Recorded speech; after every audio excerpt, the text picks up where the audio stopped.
Hey guys, how's it going? Avishai here with another episode of What Israel Is. Well, after last week when we went into the heart of darkness, as it is, an article from the Islamic State magazine, I want today to discuss a different manifesto, or perhaps more precisely, a platform that was published. This one by the Movement for Black Lives. How exactly is that connected to Israel? The Movement for Black Lives is, I suppose, a movement that is tied in some way to the Black Lives Matter protests and I guess hashtag. I don't know whether or not they actually represent some form of leadership insofar as the Black Lives Matter movement is actually concerned. But they released a platform of demands, and it is connected to Israel because they specifically mention Israel. And within this platform, where they refer to Israel, they refer to it with connection to American aid to Israel, and they refer to Israel as an apartheid state, and reference a genocide taking place by Israel and inflicted on Palestinians. Those of you who have been following my podcast know that I've already addressed both of these claims, that A, Israel is an apartheid state. In summary, Israel isn't. The occupied territories are not a recognized part of Israel. Within the occupied territories, things are bad, but there is no basis for comparison with apartheid. Not really.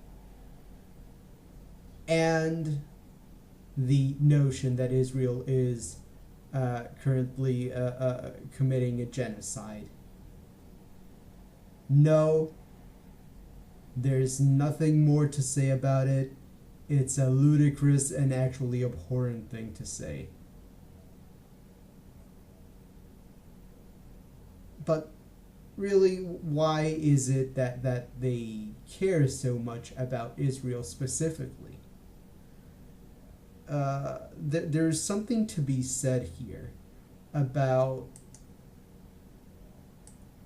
the moralistic preachiness often attached to this diatribe directed at Israel. It doesn't surprise me to hear those specific buzzwords appear there because I know where they come from. It's BDS. It's essentially the same type of propaganda that has been masticated to no longer have any semblance of an actual argument. It's just buzzwords. Like Rogue Nation, and also ethnic cleansing, and they're the new Nazis, etc., and how ironic and all of that. But really, rogue among what nations? When you look just locally at Israel, you have Lebanon, which is a country all but run by a terrorist organization, an organization which is actively aiding the most murderous dictator in the area. There's Syria, which is the land of said dictator and the bloodiest battleground in the Middle East. There's Iraq, which is a state that has failed so many times over that to call it a failed state would be wrong in that it implies it ever got it right. And then there's Egypt, which is a crown jewel of rape, and a country currently ruled by somebody who took the office by military coup. I could go on and on about for example, Turkey, of which I spoke several times here, and all of the oil principalities which export terrorism into the world, and Saudi Arabia.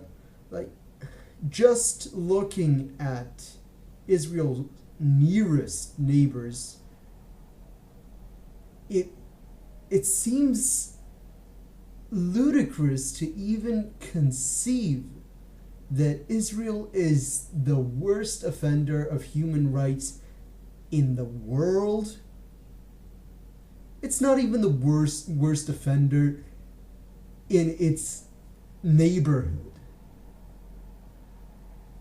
Never mind in the world. But then we go back to the whole conception of things, of how it's not what is being done, but how it is perceived. And the reason this narrative of Israel being the worst offender got pushed is because it is conceived as, part of a bigger narrative of colonialism and of white people versus colored people, etc., etc. When it really isn't that. But beyond that, there's also something to be said about a blind spot here regarding the Black Lives Matters movement and Jews, or specifically, or blacks and Jews, and the relationship between them in America. And there is an ugly bit of unspoken truth that isn't said. The Anti-Defamation League, which is a bit of a problematic organization, and I have no problem saying that, but a poll by them from 2013 shows blacks to be 3 times more likely than whites to hold anti-Semitic views, at 22% compared to 8% among whites. And they also find that this ties in with education. So the likelihood of holding anti-Semitic views drops both with education and with contact with actual living flesh and blood Jews. So there's that. And then there's a history that isn't spoken of much with regards to the connection between Jews and blacks in America.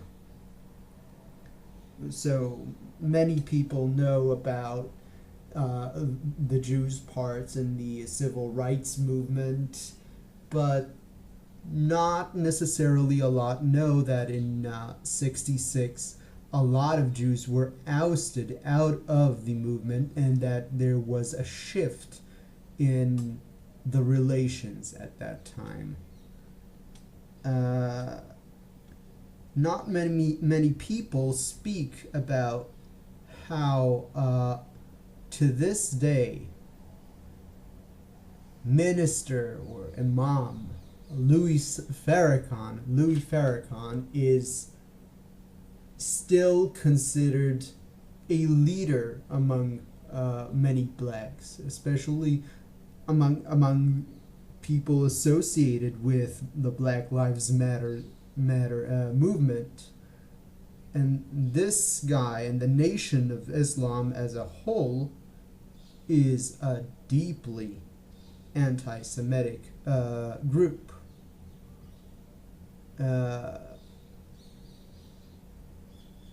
And they have, specifically Farrakhan has a lot of influence within the hip-hop world, sadly, among many very well-respected musicians. And to name a few, the most famous ones, we have Public Enemy, one of whose members said that Jews are responsible for all the wicked things in the world, or something to the effect. He's no longer part of the band. Hasn't been for about 26 years. And also Ice Cube, which had some tackles with the Jewish community, and recommended a book. And the book is titled The Secret Relationship Between Blacks and Jews.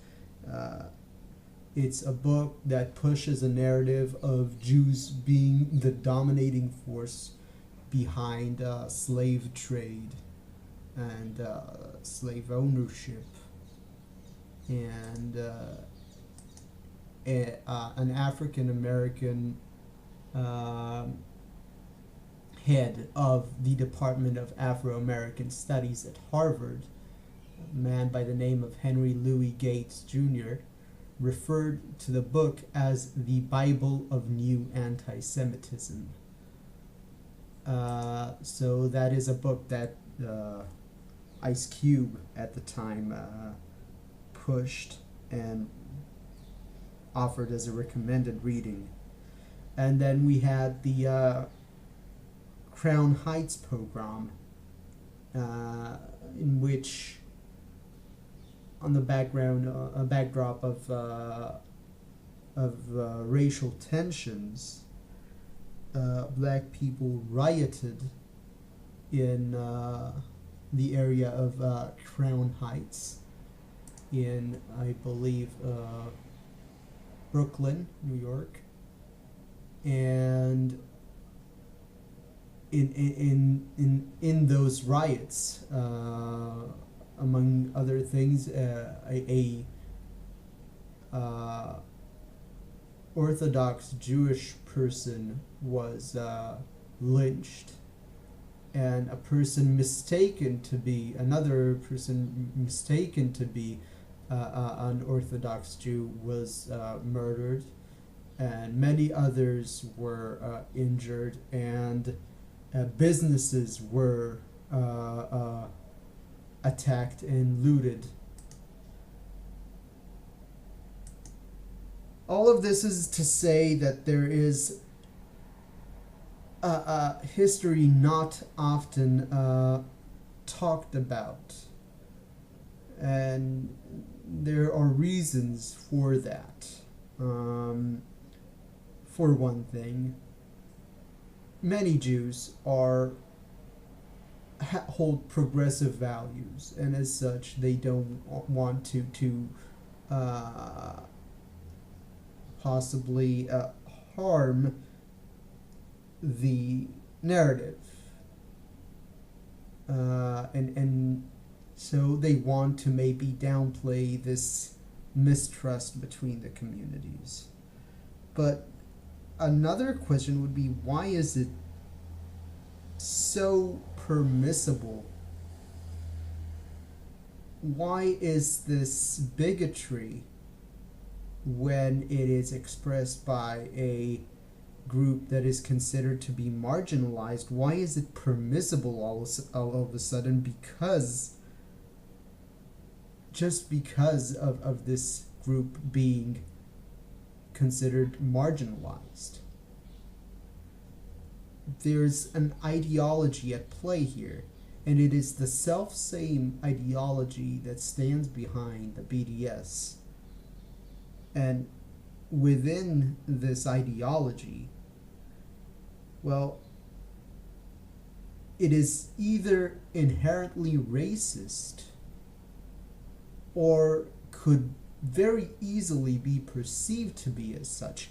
And surprisingly, it is most racist against the people whose conditions it supposedly serves to better, because it treats them as if they have no moral accountability over their actions, nor any responsibility for their own lot in life.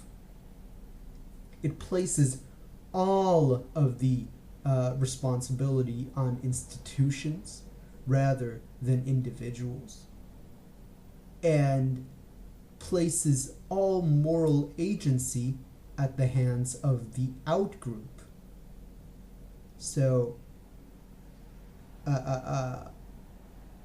the only people who could be conceived to be wrong or evil belong to the outgroup. The only people who could do wrong belong to the people in power. Whereas anybody who is marginalized is simply misinformed or doesn't have enough power to register as a moral human being.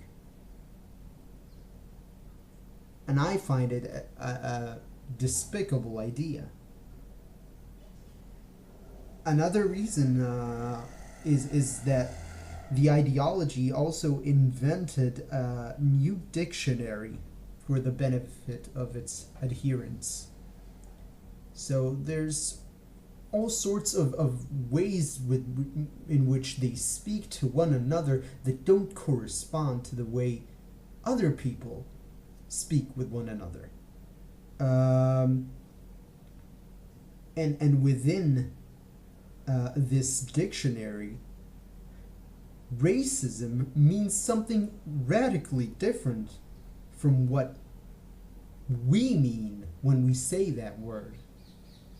So instead of being bigotry on the basis of ethnicity, when people belonging to this radical ideology say racism, they mean it to be prejudice plus power. And power is intentionally murky, so that the bottom line is that the disenfranchised can never be racist, and who the disenfranchised are is flexible. And something to consider about that is that this all goes like it all flies in the face of the reality that, well, yes, poor people, and it doesn't matter of what race, are demonstrably more bigoted and more likely to act upon their bigotry. You could see this as a moral judgment, but yes, I can see how there's a social, a bigger social story to be told here about how the state is, yes, responsible for education and educating people not to be bigoted, but this doesn't excuse bigotry by the disenfranchised or the poor. There's also the whole deal about intersectionality within this ideology. And those who are not familiar with it, it's the idea of essentially all the struggles being one. That you can't deal with a certain aspect of the struggle without addressing the totality of it. So you can't be just a feminist or without caring, or not even about caring, without immediately fighting both for that and for other causes such as gay rights, and also trans rights, and also the whole racism issue. You can't deal with one struggle at a time. There's a needless conflation of struggles here. And worse, it is actually harmful to each individual struggle. You have the ideology essentially also teaches people to prioritize their struggles or deprioritize them. So a white woman, for example, is told to take the back seat regarding her struggle, and to instead focus as a white woman on the issue of racism in America, for example. So she is not free to deal with what she sees as important to her specifically, individually, but rather, and in this way, it also romanticizes the struggle as an apocalyptic front. All of this makes sure that the struggles never come to an effective resolution, essentially.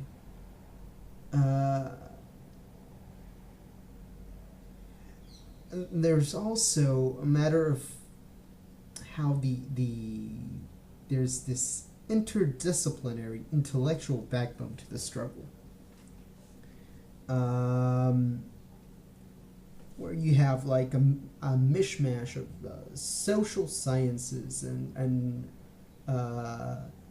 postmodern philosophy and pseudo-economical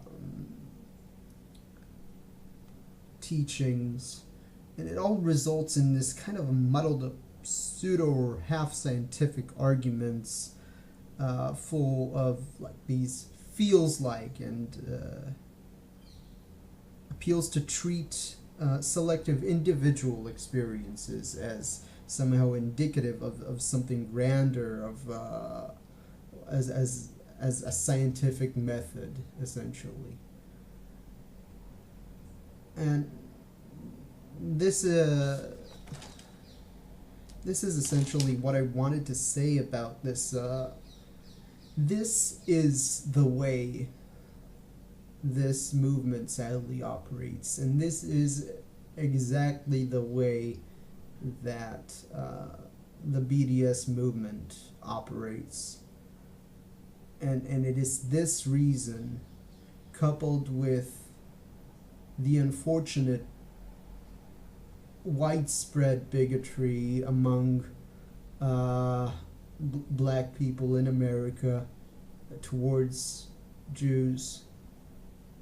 And also, there's this whole idea of the whiteification of Jews in America, and how for whatever reason they are now not considered to be worthy of protection,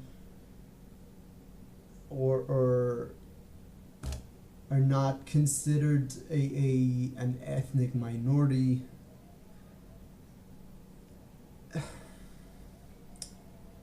I guess this issue really frustrates me.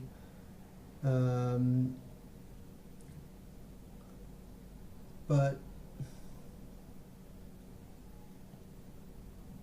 I just want, maybe by personal,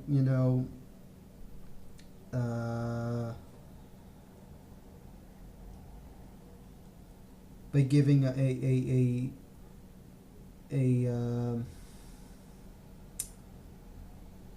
personal example,